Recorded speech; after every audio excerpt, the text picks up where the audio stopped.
नमस्कार विद्यार्थी मित्रांनो. तर आजचा प्रश्न आहे, एका वस्तूची किंमत 2000 रुपये आहे. जर विक्रेत्याने त्या किमतीवर 20% सूट दिली तर ती वस्तू कितीला पडेल? तर हा नफा तोट्याचा प्रश्न आहे.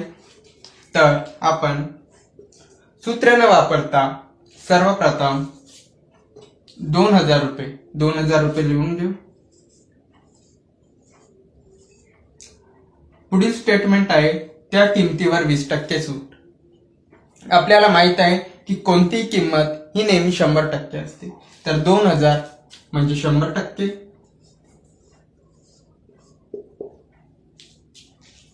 आता त्या किमतीवर 20% सूट दिली.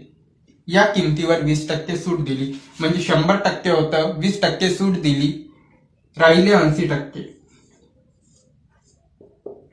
तर आता तिरपा गुणाकार न करता डायरेक्ट कसं उत्तर निघते? हे 2000 100चे 20 पट आहे. तर या 80चे 20 पट 1600. तर 1600 हे आपलं फायनल उत्तर.